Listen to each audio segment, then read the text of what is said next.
Good morning, everyone, and a great Friday to you.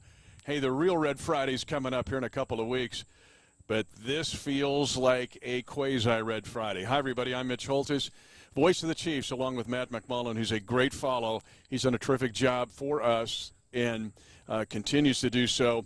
Our training camp live show is brought to you by the incredible people at Community America Credit Union. I've mentioned Coach Reid has transformed this entire franchise over an 8-year period. Lisa Ginter's done the same thing with Community America. But an exciting day today. They're just wrapping up behind us. The first time, Matt, the Kansas City Chiefs, your defending world champions, have been in pads since Super Bowl 54 on February 2nd. It's hard to believe, isn't it? It's been 6 months. This has seemed like the longest offseason ever already. So to finally have the guys in pads, playing football, getting better that way is really exciting. We've talked about this ramp-up period the last 2 weeks, and we'll talk about it a bit later. That preparation is important. The walkthroughs, the strength and conditioning, the film study, all very important. But now you can apply that preparation out here on the field in pads. I mean, like Tyrann Mathieu said on Twitter a few days ago, iron sharpens iron. So they're sharpening it out here.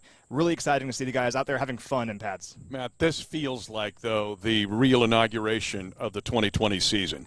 And this team, we'll get to it later in the show, but this team they just feel destined to try to get this done, and they are on track to run it back, so to speak. It has been an off season of good news. The good news didn't stop with the celebration after Super Bowl 54 or the parade on February the 5th. Brett Veach, in fact, we'll have Brett later on in the show exclusively with us, and we will get into a lot of discussions with Brett, but another reason to celebrate now in the Chiefs Kingdom, because another prominent Chief headed to the Pro Football Hall of Fame, I think, in our opinion, has signed a deal to remain a Chief for a long time. This is big news. Travis Kelce, number 87, been here for 7 years, going on his 8th season. Best tight end in the game, according to you and me, I think. And to have him back out here as a Chief for the next several years and years to come is so exciting. Caught a few touchdowns out there today, and I was watching that, just getting excited, thinking about we're going to have this guy here for the next several seasons. You know I love stats, so I have some Travis Kelce stats for you to back up our claim of him being the best in the league. Fastest tight end in NFL history to 500 catches. Think about that. Most receiving yards by a tight end through 7 seasons in NFL history. And remember, he didn't play at all his rookie year. So basically, he had a handicap there, and everyone else did, and he was able to get more yards than any other tight end in NFL history. And then also, the last 4 seasons, 1,000 yards for him. He is the only tight end in NFL history to have 4 straight 1,000-yard seasons, and he is a Chief now for the next several years. Really, really exciting offseason. Super Bowl championship to locking all these guys up. Chris Jones, Patrick Mahomes, and now Travis Kelce. And today, we saw, in typical Kelce fashion, just picking up where he left off after that win over the 49ers. Great route running today, some big catches as you alluded to. But here's the thing that's underrated about Travis Kelce, especially in the last 2 years. He has been one of the hardest working guys on this team. Remember last year, he started training camp with the rookies and the quarterbacks.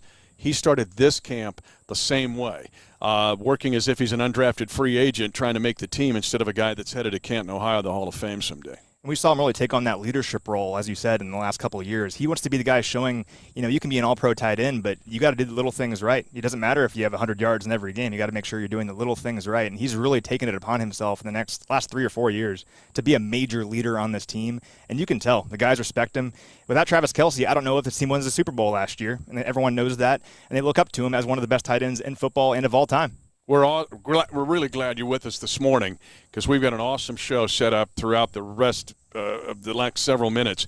I mentioned Brett Veach will be with us. We will also dive into the running back position and take a look at the 6 guys that are currently on this roster and how they all potentially fit in to the 2020 season. And I say all. And we'll jump into there, not only Clyde Edwards-Helaire, but we'll go through the whole list there. And Clyde did look good today in this practice. And then we'll have our 5 observations, some things that really get you started with the pads and the padded practices here, because the Chiefs will be in pads now the next 3 days. And we'll be live again tomorrow morning, just so you know, to make sure you've got a great weekend. But when you look at what we saw today, let's start with Clyde Edwards-Helaire. Sure. Getting a lot of reps today, both in the 9-on-7 drill. When you get in pads, here we go, the inside run drill. And then you look at what he was also doing in the passing game. But CEH working into the flow. when you draft a running back in the first round, you kind of assume he's going to be the guy. And of course, with Damian Williams opting out of the season, he's going to get a lot of those looks. So right now, you figure out right away, what can you do in this offense? I mean, first time in pads ever as a Chief. As you said, he looked really good. You just give him the reps, see what he can do, see how he gets comfortable with everyone on this offense. And yeah, seeing what he can do as a member of the Chiefs, it's really exciting to see him in the open field scoring touchdowns. Saw a few of those today, and I have a feeling we'll see a lot more to come. Yeah, we'll grind a little more on CEH later in the show, and we look at the rest of the running backs, but you could see the explosion today.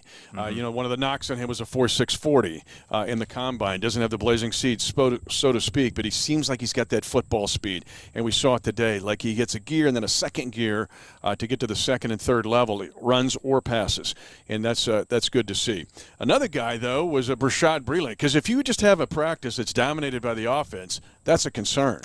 Or if you have a practice dominated by the defense, sorry, there we go. Here we are on the field. We're man. live. That's the way it works. Hey, take the win. But if we win the toss, take the win.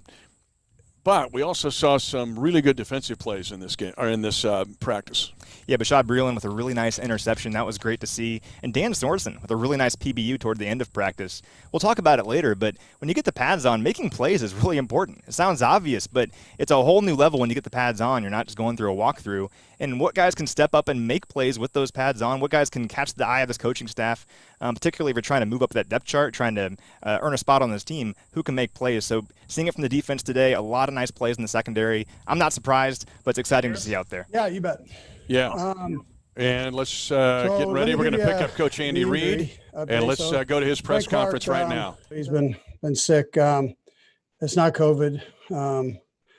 And then Darius Harris is been excused for personal reasons. Keys had an orbital fracture that he got actually before he got here. I think you know about Martinez and Thornhill and Keys. They're the same that we've had with PUP and NFI. So and then Lawrence again is excused for personal reasons, and then Yelder has a slight groin strain, so he's working through that. Listen, I just wanted to shout out to Howard Mudd's family. Howard was a great Chief as a coach. Great mentor to me. And then I actually had a chance to hire him when I was in Philadelphia as my line coach. Phenomenal football coach, Hall of Fame football coach. And nobody did better. But my thoughts and prayers are with his family, his wife, Shirley, and the kids. So that's a tough situation. And I've had a chance to visit with Shirley, and they're bearing down through it. So, but tough times to them, and they can use all our prayers. Good to get changing subjects here. So good to get the guys back into pads and going. It's been a bit of time, but we've had a great ramp up period with them. These guys have worked extremely hard. They came out today and worked extremely hard with the pads on and with some heat out there. And I'm proud of them for that. Their attitude obviously is important, and they've got a good one right now. So that's what we've got. Time's yours. Go to Adam Teicher. Go ahead, Adam. Hey, Andy. Wanted to ask you about Travis's deal. What's it like for you to have him for the long term now? But also, first Pat, Chris Jones, and now Travis. I mean, these guys seem like they want to stay. Now the Chiefs are stepping up financially, obviously, but is there anything else about what you guys have going on here that kind of leads you to leads guys to want to stay, you think? Well, listen, my hat goes off to Clark Hunt. That's where it starts, and his support, and Brett Veach and Brett's crew, and and working these deals and getting it done. And then listen, we appreciate the players and their attitude, and these are good guys, but they're good football players that like to play the game. And so you enjoy being around those guys, and you're proud of the effort that they put into wanting to stay. And then obviously from my standpoint, just Brett and again, his crew for getting it done. Let's go to Sarin Petro. Go ahead, Sarin. Coach, I asked you this a couple sessions ago, and I don't know. I think you kind of missed my point on where I was going with it. Can you, being that you were one of the guys that was instrumental in how, or at least in the conversation on how things are going to be run, can you, number one, tell me how much time you guys talked about or spent on the idea of having a bubble, of trying to bring all the teams to 1 or 2 or 3 locations and try to perform the season that way? And then secondly, was the subject ever brought up with your value to the organization? And also, no offense, like most of us getting older, right? Was there ever any discussion about you maybe not opting out, but maybe taking a role where you're not in the building and not around as much? Were there just any conversations ever broached by whether it was Clark or Brett or yourself on that subject as well?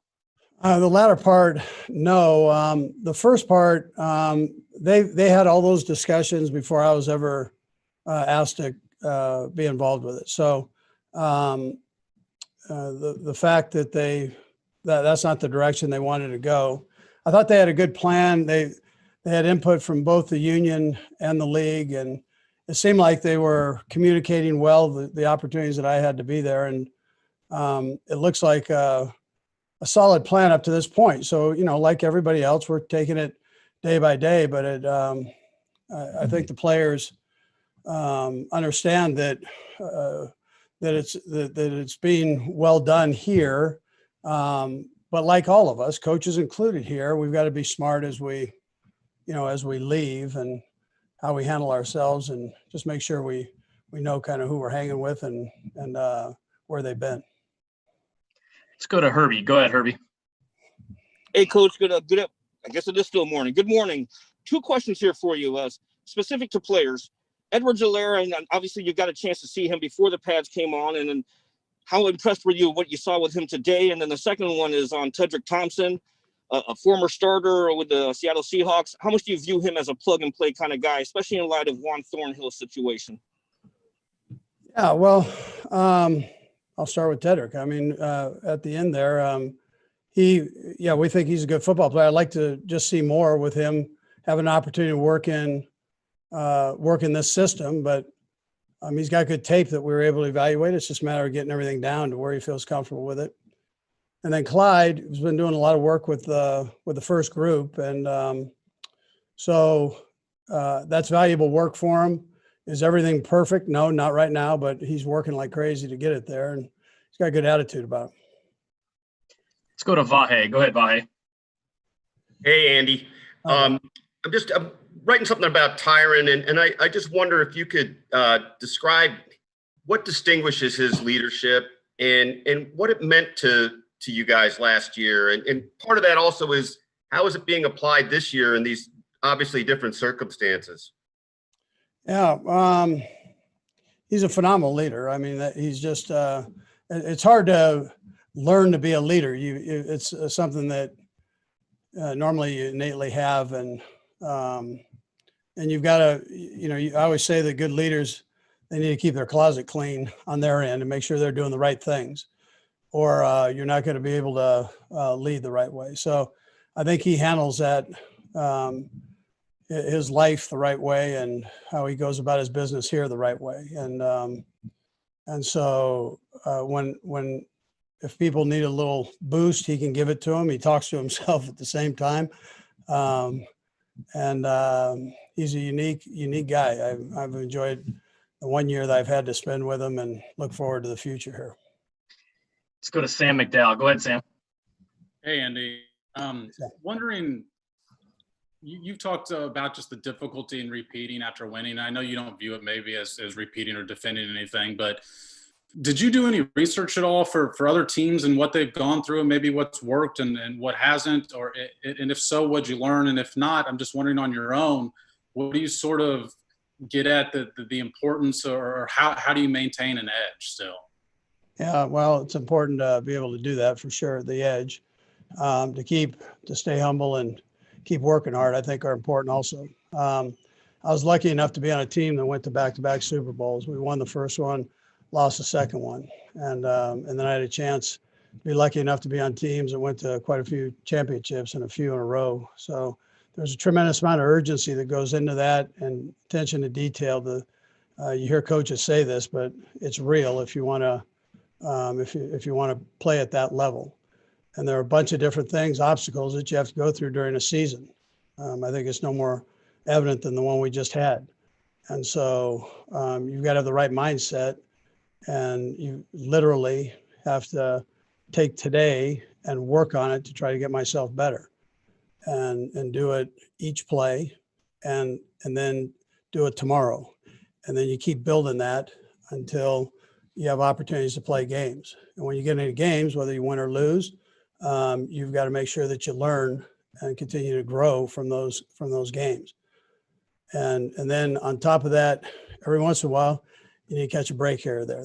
That ball's not round; it bounces funny, and you hope it bounces your way, and you get a couple breaks in there. But the attention and detail becomes a huge thing for you, and be willing to work. Go to Pete. Go ahead, Pete. Hey, I was curious about Travis and his deal, and we've watched him sort of grow from this fiery young rookie to a little bit more mature as he got his second contract, and now is actually one of the older guys in the team. And from your point of view, just what it's been like to watch him grow as both one of the better tight ends in the league and really one of the leaders on your team. Yeah, well, just the fact that he's been voted captain the last playoff captain the last couple years, 3 years, I think probably says everything. He has grown. I mean, we've watched him. Everybody has here grow before their eyes, fans included, and he still though comes to work every day wanting to get better, and so you love that part of him. He brings energy every day. I've been lucky enough to coach he and his brother, and they're both that way. They're just they're wired where they want to be the best, but yet enjoy playing the game like no other, like you're playing in the backyard type thing. So yeah. Let's go to Adam Orduna. Go ahead, Adam. Hey, Coach, thanks for taking a few minutes here. Kind of a different angle here, talking about Jordan Ta'amu and what he might be able to offer for the quarterback room, no preseason games. What have you seen from him, and what would he be able to offer? Does he remind you of Patrick at all? Does he kind of have the same arm angles? What do you see from him as a young guy that might be able to maybe push for a spot here? Yeah, tough time to come in as a quarterback in a year like this, but Jordan's worked his tail off, and it's evident to all of us that he has spent the time working. And so we have a lot of words that are calculating these plays that you got to be able to spit out in a short period of time. And he does that well. And then he's strong. He's a strong body, and he's got a strong mind. And that normally is that normally leads to good things. Now, how many reps is he going to get during this time? We're short on practices for the year. These first 5 practices, we're short on time, period, on the field. So he might not get as much time as we ramp up here, but his time will come down the road, but sure love his attitude. All right, guys, we've got time for a couple more. Let's go Nate and then finish with Herbie. Go ahead, Nate. Hey, Andy, good to see you. Hope you're doing well.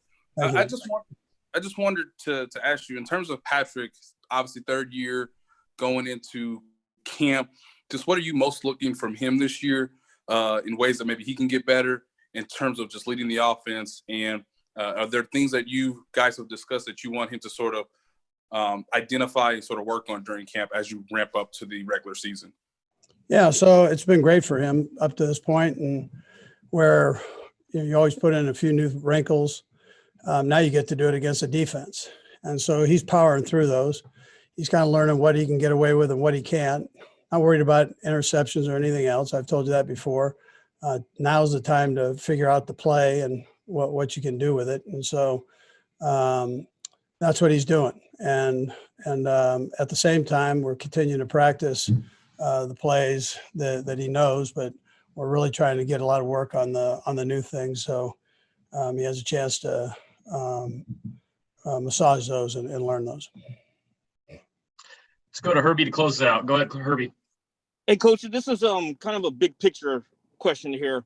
Pac-12, Big Ten canceling their football seasons from a coaching point of view, how does that affect how you guys approach scouting this year? And what kind of word of encouragement would you give to those conferences? Yeah, well, it sounds like they're working everything out right now, and I'm sure there are reasons why. They got a lot of smart people there. So I'm not sure of all the details of it. I'm not involved with that at all. It will add another challenge, I think, to our scouting department on evaluating players, but they'll work it out just like everybody else will, and go forward. But I got to tell you, Herbie, I'm kind of more focused on this than that. But I do have a son that's a coach, so a strength coach at one of the colleges. So I'm a bit aware of it. Yeah. Coach, we appreciate the time today. Thank you. Okay. Take care. Thanks, guys. Yep. All right, guys, I believe. Let's go back, Matt, and take a closer look at some of the reaction to Coach's comments. And let's start with Clark Hunt, because the focus of this day is not only the first day in pads in Super Bowl 54, but also the Travis Kelce extension. And what he brought up that I thought is kind of being lost maybe in the discussion is the commitment by Clark Hunt. If you look at these deals, everybody around the world is going, well, how did the Chiefs – I mean, they got the extension for Patrick Mahomes. They kept Chris Jones. They got an extension for Kelce. He talked about the commitment by Clark Hunt to get this done. That's the alpha point. And, Matt, the commitment of cash, because a lot of these deals, these three deals have, if you start to add up the guaranteed money, that is commitment from Clark Hunt. I mean, how lucky are we to have Clark Hunt and the Hunt family at the head of all this? I mean, you have to have strong ownership in order to have a good franchise. And we've heard him say time and time again, Clark Hunt, it was his mission to make sure that this franchise was a team that was making the Super Bowl year in and year out. So here we are. Hopefully we can make another one next year. And speaking of Travis Kelce, let's pick up his news conference now. Why that's so important to you, number one. Number two, it was Pat, it was Chris Jones, now you. I mean, obviously the Chiefs are stepping up financially to some extent here, but why? What's going on here? Is it just the winning, or what else? What are else the reasons for guys wanting to stay with the Chiefs right now? I think there's a lot of reasons, man, and it's one is because we got great guys in the locker room, we got great guys in the facility, great people in the facility, and it's just overall it's a fun atmosphere every single time you come to work, and guys don't want to leave that. Guys want to keep building off of that, and it's a beautiful thing when you have ownership, trust in you, want to make change with you in terms of the season and the community. And then on top of that, just going out there and playing football with guys who come to work every single day and fight their tail off for you, man. It's a beautiful thing. And you know what? This community, Kansas City, I love you, and I'm thankful that I'm going to be here for the next 6 years. Let's go to Steve Walls. Go ahead, Steve.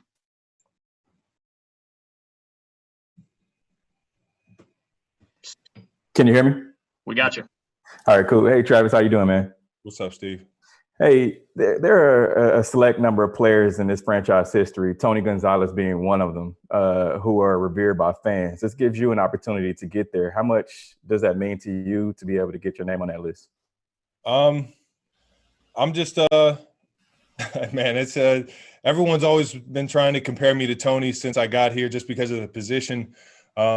And you know what? He's a Hall of Famer, man. And there's a reason why he's a Hall of Famer is because he did it the right way every single time.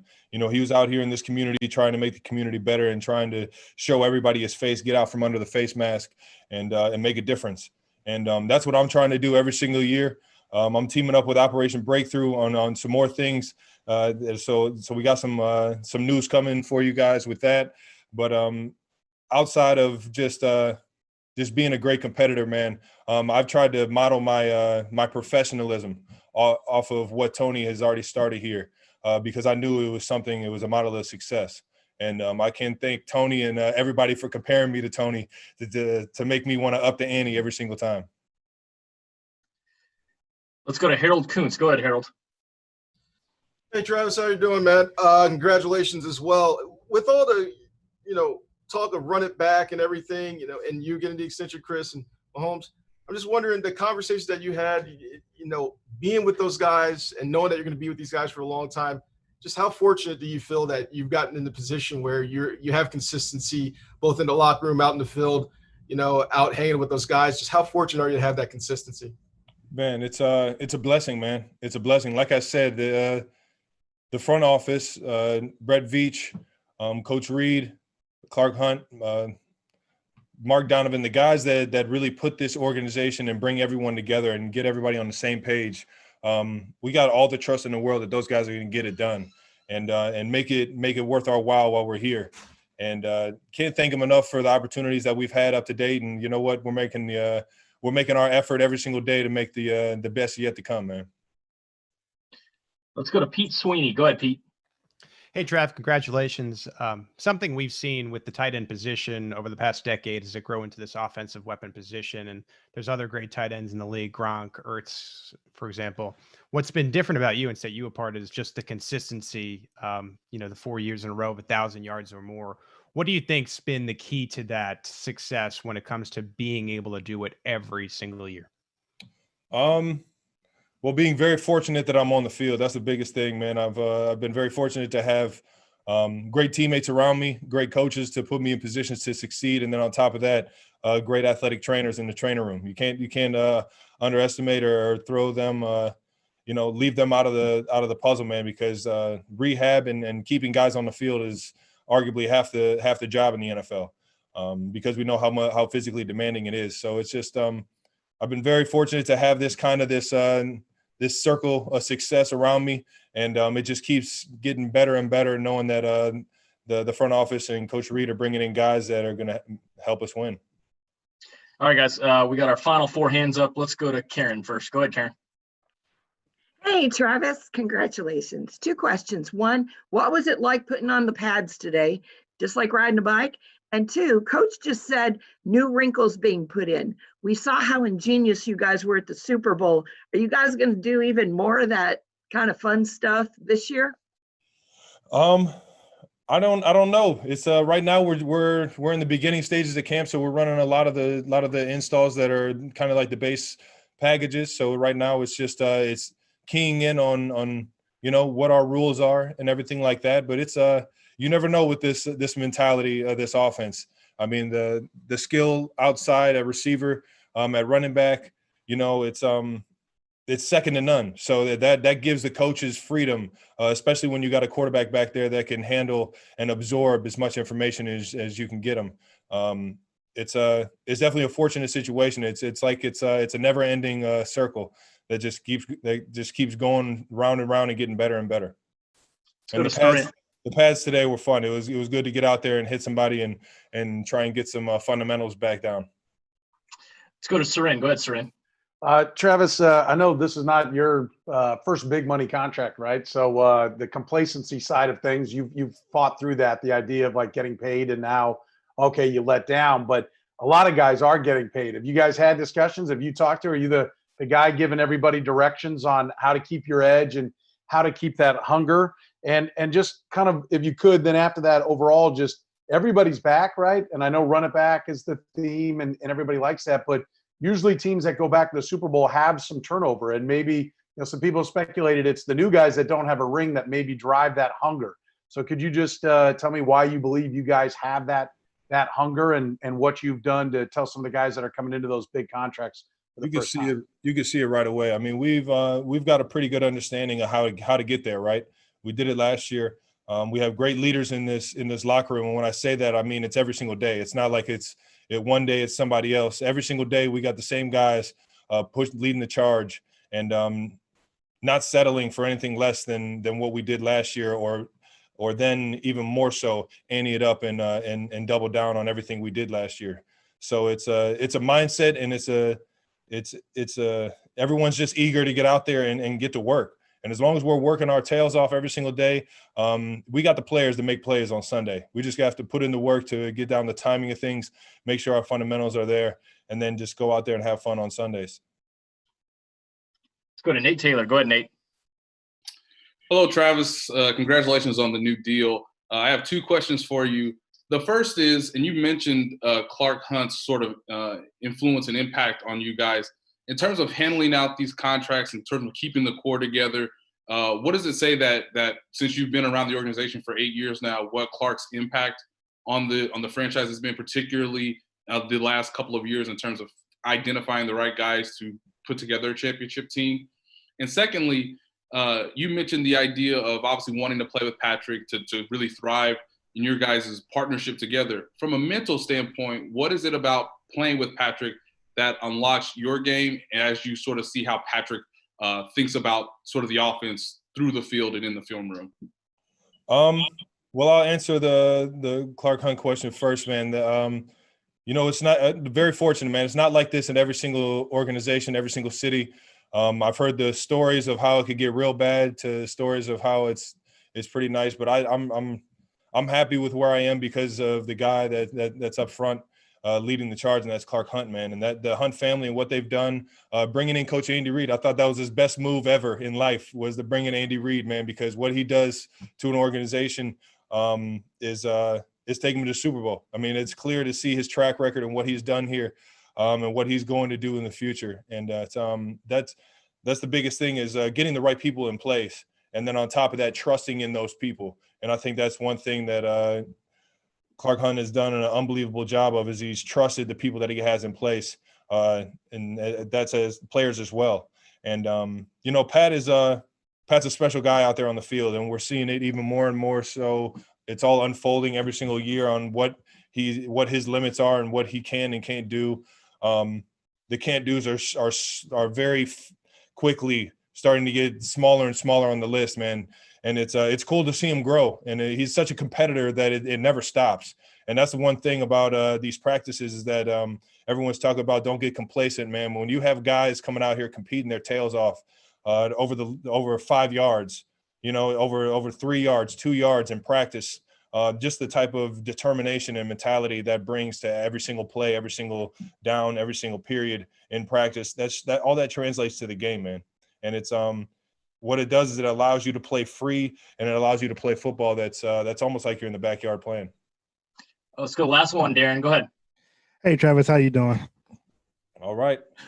So a couple questions for you. One, do you all as players kind of have conversations about how you all can kind of stick around and stay together, knowing that there is a high turnover in the NFL, and that you all with new contracts or contracts ending, wanting to stay together, do you all kind of talk about amongst each other how to work that out? And then second, how do you all as leaders hold yourself and teammates accountable? For example, we saw what happened in Seattle with the rookie trying to sneak a female in. Now, I know you all don't stay in a hotel at the moment, but how do you all kind of hold yourself accountable and teammates accountable to make sure that they're doing the proper things and the right things, so situations like what happened in Seattle doesn't arrive here in Kansas City?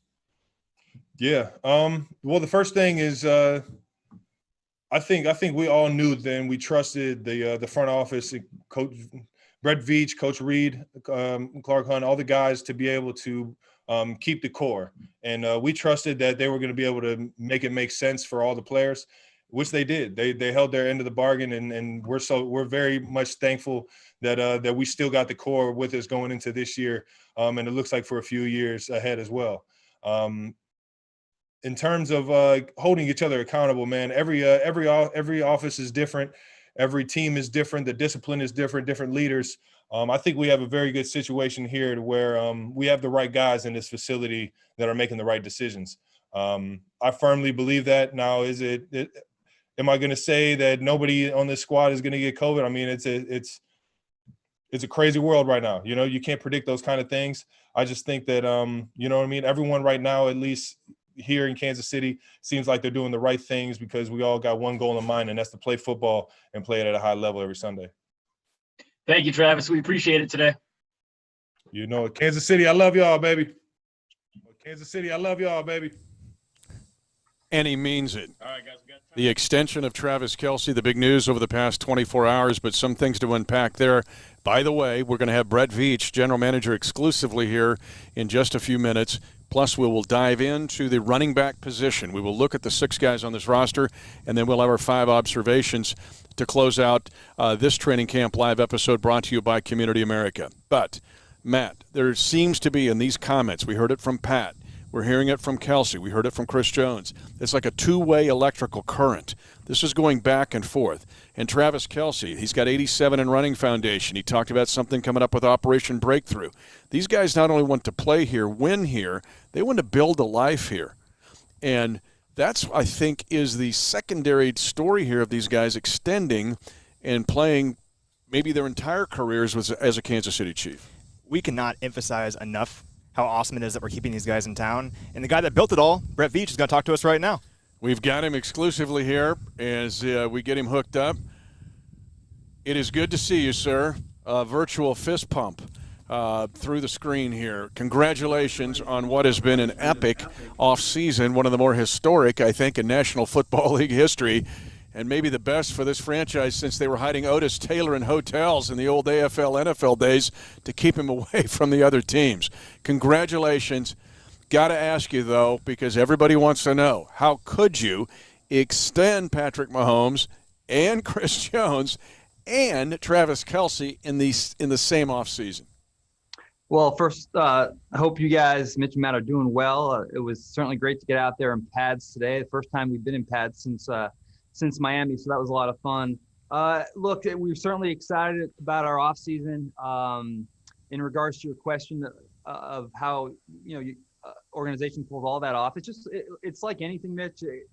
Just like the effort required to win a Super Bowl, conference championship, and shoot even games at this level. It's a team effort, and it certainly starts at the top for us with Clark Hunt and his vision and blueprint for this organization. But certainly the players and their agents realize that there's something special here, so they're motivated to not only get something done, but be willing to work with us and get creative to get it done. And then we have an outstanding personnel staff to find all this talent. And then Brent Tillis and Chris Shea have just done a remarkable job in providing us with creative solutions to work through these problems. I guess they're good problems to have, but I would just say, again, Mitch, like anything, it's just a complete collaborative effort between player, their agent, our personnel staff, our coaching staff, our great cap staff. And again, this is all under the umbrella and under the watch of Clark Hunt. And Brett, you not only kept guys on this roster, you've enhanced it. A lot of new additions through the draft and also free agency. How excited are you about the new additions to this roster that fans should know about? Well, so yeah, I mean, we're certainly excited, and it was great to see him out there with pads. I mean, with no rookie mini camps or OTAs, and with the guys out there for a week and walkthroughs in their mask. It's by this time you usually know them all by their face, and you're on a first name basis. But with everyone being out there and obviously being smart and following the medical protocol, it's a little bit hard getting to know these guys when you pass through them in the hallways. But a lot of fun. I think we have a lot of talent, and there's a couple names I probably don't even want to mention yet because these guys are kind of coming out of nowhere. But a lot of names out there really the first few days have took us by surprise, and some of the guys we knew what they were, and some of these guys you never know, which is a great part of rookie minicamp and OTAs. But we're excited. Today was just the first day. I think there was a lot of good work today. Certainly a lot to build on. We have a long way to go, and but we certainly are excited about what the prospect of this season looks like. Brett, as a follow-up, though, no OTAs, no rookie minicamps, no veteran minicamps. How has that adjusted the way you and your guys are evaluating? Because you evaluate this roster and everybody else's roster on a daily basis. Yeah, it's challenging. Everyone obviously is in the same predicament. We've done a really good job of scouring through so much preseason tape, and you look at guys like a Damone Harris or a Shavarius Ward, Alex Brown, who was on our active roster for the Super Bowl. All these guys are guys that Antonio Hamilton this year. All these guys we first caught wind of during their preseason tape. So it puts us a little bit of a disadvantage just because I feel our personnel staff led by Mike Bergonzi and Tim Terry, they do such a good job of just combing through the pro tape. It's a little bit of a disadvantage for us because I think we were really ahead of the game in that regards. But there'll be a lot of, I feel in many ways more of, so before the combine, we have all that college prep and we watch all the college tape to get a draft board right. I almost feel like we'll go through another wave of that before the cut down dates. Since we don't have pro preseason tape, we're going to have to go back and watch some of the 19 college tape one more time to get our emergency board right. Probably have to go back and watch some of these young guys in preseason a year, 2 years ago. So it'll be a little bit different process, but I think we'll work hard to get it right. So, Brett, with these unusual times, there's also some new rules this season. Roster limits, the roster is a bit smaller this year. The practice squad is bigger this year. How much adjusting on the part of you and your staff has been required because of these new rules this season? Well, yeah, it's an adjustment, and it kind of levels things out. You know, we just mentioned that we have the ability to watch preseason tape and accumulate talent every year and find ways to add depth to our roster. I think potentially one of the advantages this year is we do feel like we have a lot of talent on this roster. Might not be able to keep all that talent, and you guys know how it works. There's a lot of times we get to the third, fourth preseason game, and some of these young guys, maybe they've struggled early on, maybe they didn't do too much the first week or two of preseason, and then boom, all of a sudden it all comes together in the fourth preseason game when your roster's kind of decided, and then you're just hoping and praying that they make it through the waiver wire. Well, now on a plus side, the tape won't be available, and if that does happen, we'll probably be able to sneak some guys through and continue to work and develop them. So I think there's a give and take in everything, and just like the negative effects of not being able to watch pro tape and acquire talent, I think on the positive side, we'll be able to hopefully retain some young guys that we think in the future will be really good players. And you get 16 on the practice squad, including 6 veterans, so that changes some dynamic there.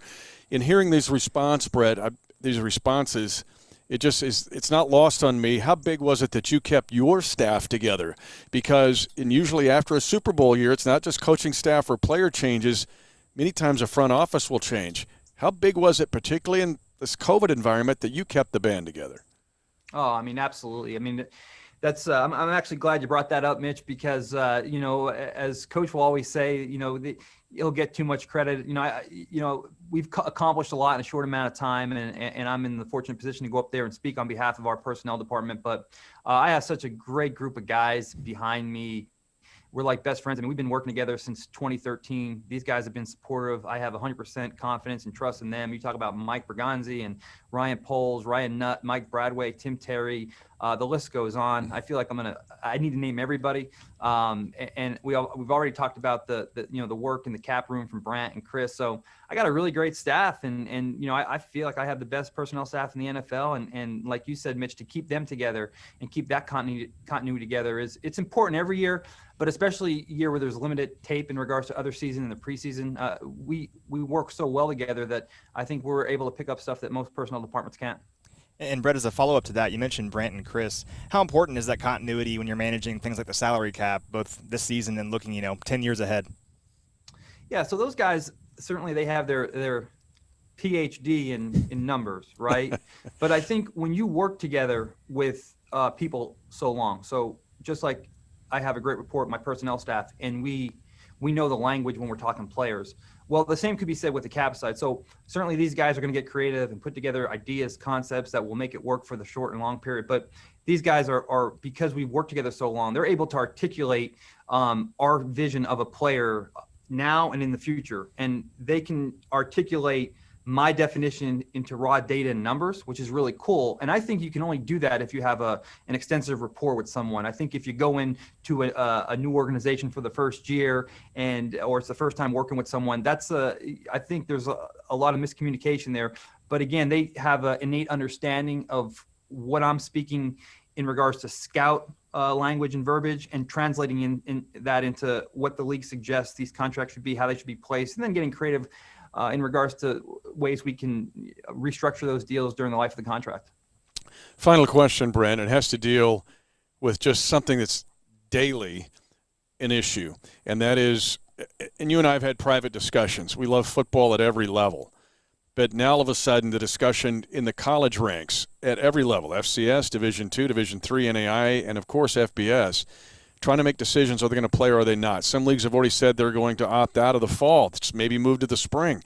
How does that change you guys' approach? And even looking at the calendar, if there could be spring football and the draft stays where it is? Well, it'll be a challenge. Again, every team will be faced with the same challenges. I think that's where our experience with the virtual draft last year will certainly come into play. I think, number one, I'm very fortunate to have good scouts who have good connections in good schools, and a key element of the process is really the relationships you have with these schools and the character, because I've said this before, I think whenever a player doesn't work out, it has more to do with character than talent. So again, our scouts have great contacts there. communication dialogue will be very important. I think it'll be a unique spring. I think the combines and the pro days, if God willing, we're through this pandemic, I think they'll take on a new life, and we'll probably have to travel a little bit more in the spring than we're used to. And the combine, I think they'll be probably put a lot more into that. The challenging part will be guys like, I think Joe Burrow tweeted about it, his season, and how that elevated his draft status. And even a guy like we have, Clyde Edwards-Helaire, gets a chance to be the primary ball carrier, catapulted him into the first round. So that will be I think we'll have a good plan.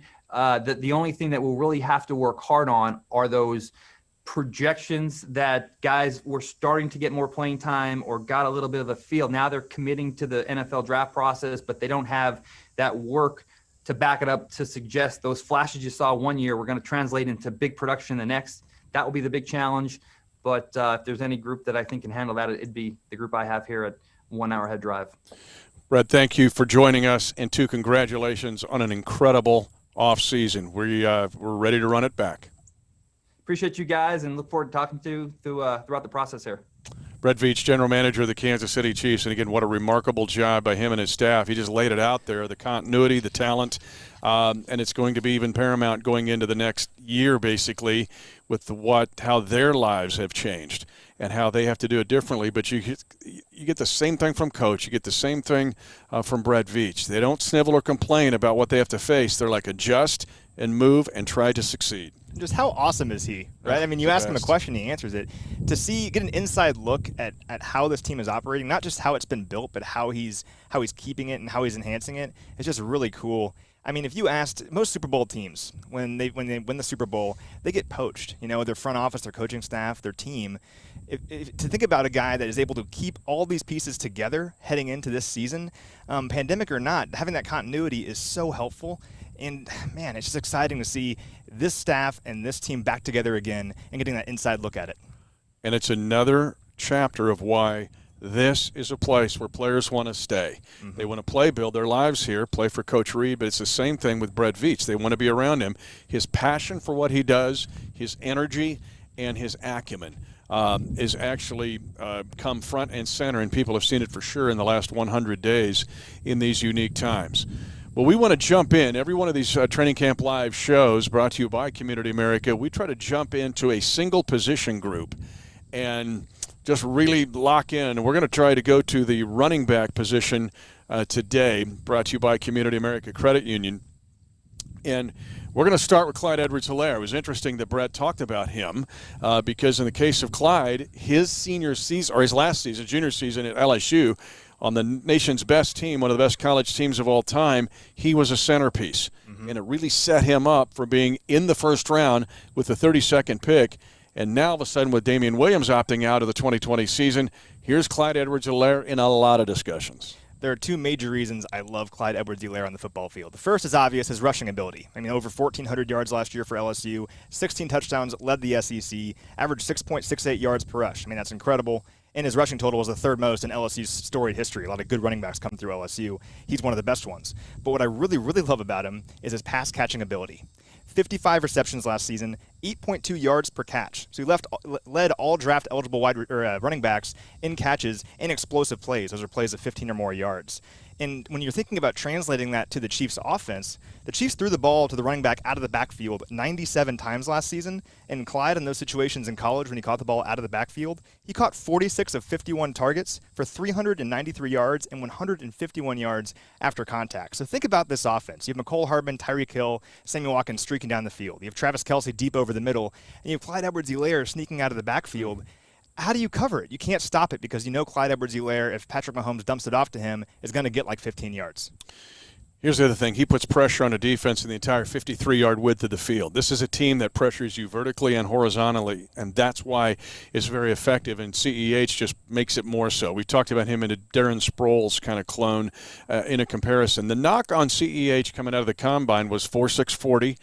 It's not like a laser light speed, although we saw today in this practice, he's got that football speed that you and I talk about. The second thing is when you look at his inside runs, they said, well, maybe he's not an interior runner.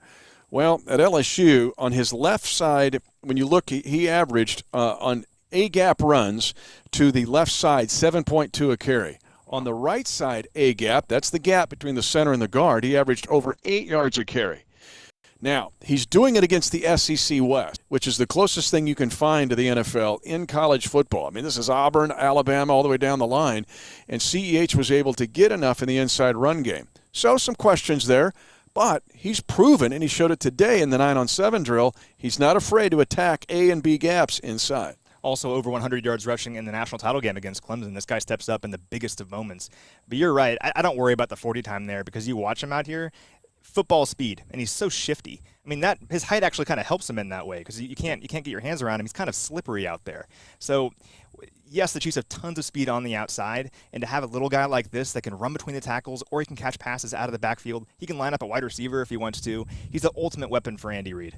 Our second guy to look, there are 6 guys on this running back group right now on this roster. The second guy to look at is Darrell Williams, somewhat of a forgotten man by the Chiefs because he was injured at the end of the regular season, did not participate in the playoffs. Although Darrell Williams deserves some credit here. First of all, he's the one back on this group. He's the exact dimensions of Damian Williams because he's 5'11", 224. There's some power in his game, and we have seen him jump up and help this team win games, including the playoffs in 2018. And don't forget about the Ravens game last season. That's the eventual #1 seed in the AFC. The Chiefs to ice that game was 3rd down, 3rd and 9, I think. Needed a big play. They go to Darrell Williams for the screen. He picks up a bunch of yards, and the Chiefs win that game. He also had the huge catch against the Houston Texans in the regular season, over 50 yards, I believe. So he's made some big plays for the Chiefs. He's a nice player who can just do a lot of different things for you. 308 yards from scrimmage last season on just 56 touches, so 5.5 yards per touch. You know when Darrell Williams gets the ball, he's going to get you a good chunk of yards. So big back having him healthy. And it's interesting, too, he was the guy at LSU when Clyde Edwards-Helaire was a freshman. So the fact that Clyde has that leadership of Darrell now here when he's trying to be in the pro ranks, I think that helps both of those players get acclimated here to the 2020 season. And with Darrell, he also had a 41-yard run against the Ravens in that game, but that screenplay was one of the biggest plays of the year to close out the Ravens at home and give them one of their 2 losses. The second thing, he had a 30-yard reception at Detroit. Again, he's not maybe going to win the 100 dash against McCole Hardman, but he's fast enough, and he's got some power in his game. We saw him getting a lot of reps here today, really the last 2 days. The fact that they know they can trust him, but he brings an element to this running back room that's valuable. And what I think is pretty cool about him as well is he's an example. We've talked about before how guys need to seize the opportunity out here if you're like a UDFA or a guy on that bubble. He was a UDFA only a couple of years ago, and now he's worked his way up to being a guy that we consider, a really strong contender to be the #2 running back probably on this team. So big props to Brett Veach there and the personnel staff for finding Darrell Williams, and then props to him for being a better player over the last couple of years and getting us excited about what he can do coming back from injury. Just go to your favorite search engine and look at the running backs out of LSU over the past 3 to 4 years and think about it was Darrell Williams who was the leader of that LSU running back core. So let's go back to Clyde Edwards-Helaire. Now he comes into this situation, in the running back room, it's Darrell Williams. It's the big brother going to the same college to help out the freshman in college, so to speak.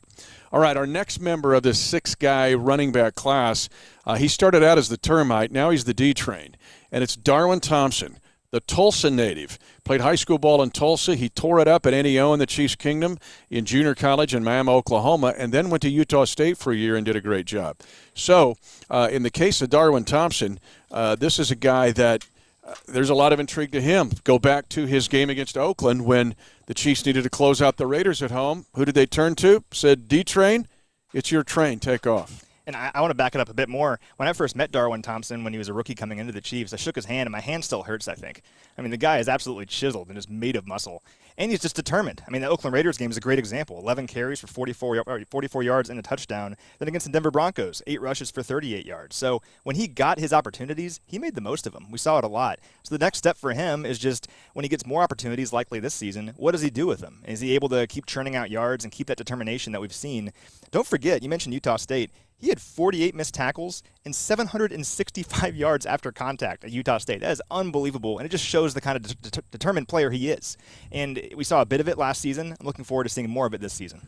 Don't overlook, too, he had 4 catches in the win at New England. 4 catches and 5 targets, so he can do that. Now, the other thing is that when the ball flies into your hands, D-Train, like the Houston playoff game after the hit made by Alex Brown and Daniel Sorensen, run into the end zone, man. Just go ahead. You can get the touchdown. Pat's going to get enough. You can go ahead and get it. But I thought he learned a lot in the rookie season. Now, a guy in the mold, if you look at the frame and the size of both Clyde Edwards-Helaire and Darwin Thompson, because they're both about the same size and about the same weight, is the pickup from the Oakland Raiders. When you look at DeAndre Washington, who was picked up as a free agent in the offseason, the former college teammate at Texas Tech of one Patrick Mahomes. And in the 2 years that DeAndre Washington and Patrick Mahomes were together, Washington had 3,308 yards of offense and 20 touchdowns. I think we'd take that if they could do that again, right? Probably not at the NFL level, but still really impressive to see those two guys work together so well. And his career has been kind of interesting. So when he first got to Oakland, he didn't get a ton of touches, but he really made the most of them, had a really nice rookie season. Then the Raiders brought in Marshawn Lynch, and he really just didn't get the number of touches maybe a player would get as they keep going through their career. And the numbers were just kind of low. But last season, Lynch was gone. He had 700 yards of total offense, finally got a real opportunity and impressed. He's one of only 25 guys last season to have 250 rushing yards and 250 receiving yards. 25 sounds like a lot, but when you think that he wasn't the starter in Oakland, you start to think that's pretty impressive that he was making the most of those opportunities, both on the ground and through the air. So I think there's some untapped potential there. He's kind of forgotten a little bit because he was acquired, in the offseason, in the weird offseason that we've had. But he's a guy that really could, give this group some fresh legs if he can get in there, and he could do different things for you where the offense doesn't have to change just because he's in. And if we're going to mention there's some lower body power with Darwin Thompson and also with Clyde Edwards-Helaire, there also is with DeAndre Washington. If you look, he had a load last year. He had 144 touches with the Raiders last year. I mean, that's a load. And a guy at 207, but there's some excitement with those running backs there. So for the 6 running backs we've looked at, another guy I want to look at is Elijah McGuire. Now, this is an interesting guy. If you look at a 69-yard touchdown run in his career against Jacksonville, he's kind of a throw-in guy. Well, who's the 6th guy? Because we're headed to the sausage next. But who's this Elijah McGuire guy? So he kind of shows how much depth the Chiefs really have at this position because Elijah McGuire can play. So he's on the Chiefs practice squad last year, but 2 years before that, 500 yards from scrimmage in each season. So he can catch the ball, he can run the ball. Elijah McGuire is the kind of guy that this position's deep, but he can do some things for you. And then finally, the 6th guy, and we take him for granted, but Anthony Sherman, when you look at what he's done, hey, just go back and look at the run to immortality by Damian Williams and watch Sherman block 2 guys and crush the linebacker. Thing of lore, he said, Damian, they're wanting to run out the clock. He said, just follow my butt because I'll take you. We'll go to the end zone.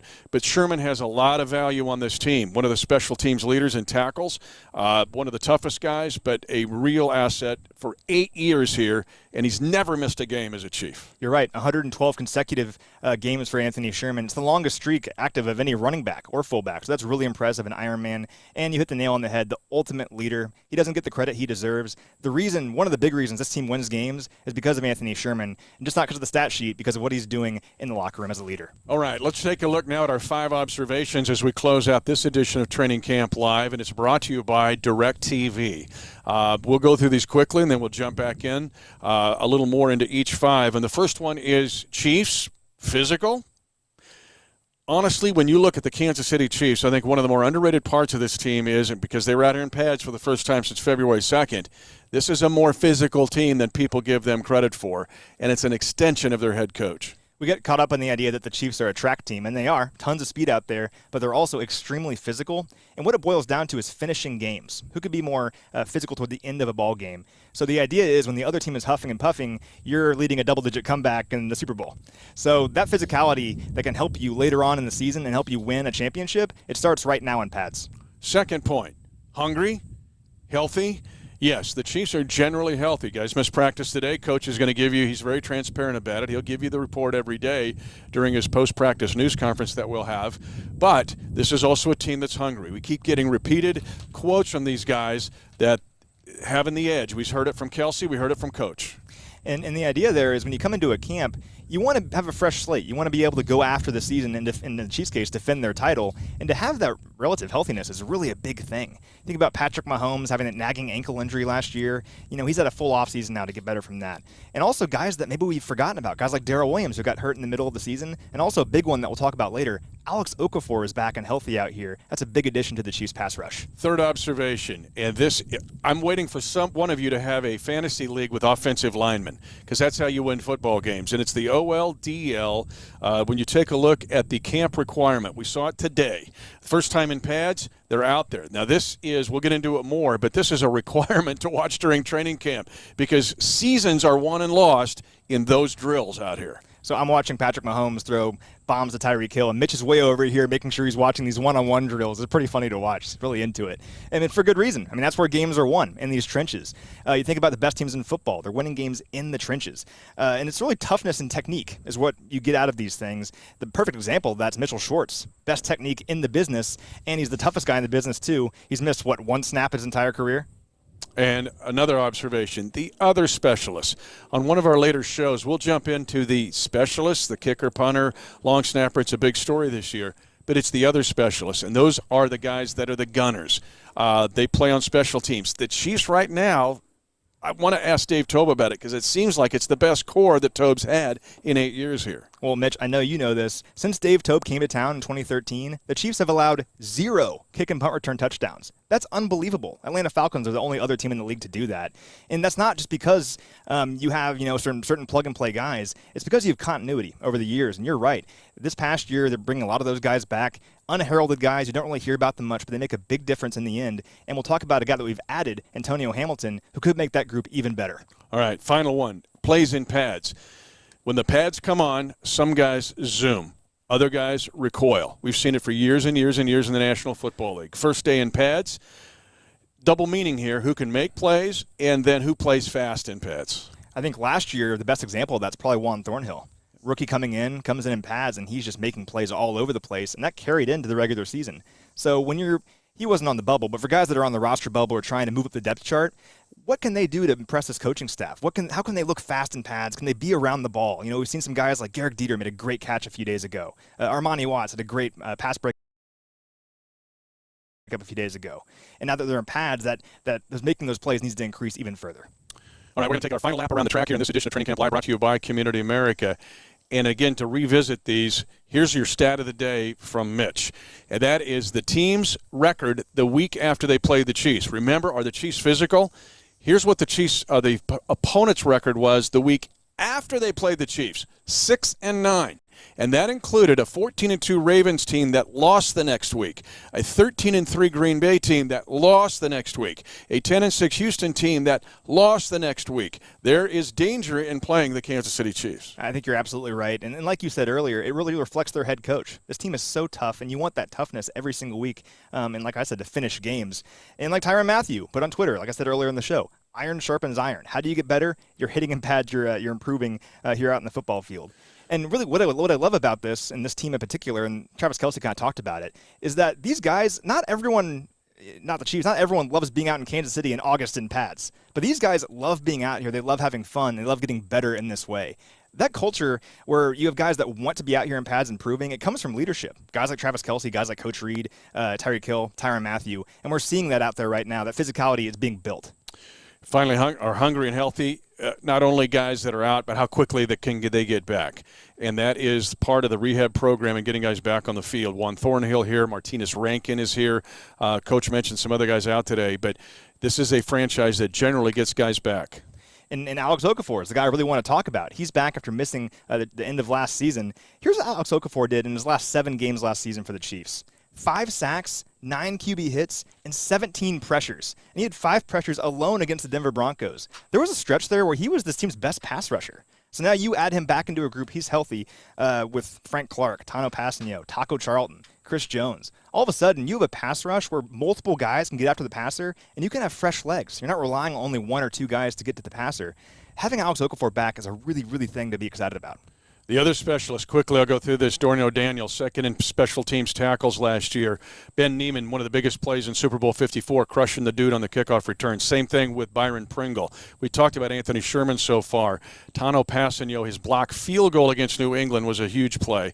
And then you look at Armani Watts, who led the team in special teams tackles. And finally, plays in pads the next 2 days. Chiefs will be in pads, and we'll be back here again tomorrow. Yeah, Mitch, I can't wait. Seeing real football out here is so exciting. First time since Super Bowl 54. Like I've been saying, if you're trying to work your way up the depth chart, you got to make plays out in practice. We've been seeing them already, and I think we're going to see a lot more here as training camp continues. If you want to win your fantasy league, you'll follow Matt McMullen every way, shape, or form. The guy is the version of Brett Veach for us.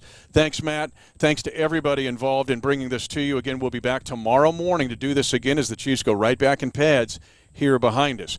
And thanks to the folks at Community America. I'm Mitch Holthus, voice of the Chiefs. It's time for the Chiefs to indeed run it back.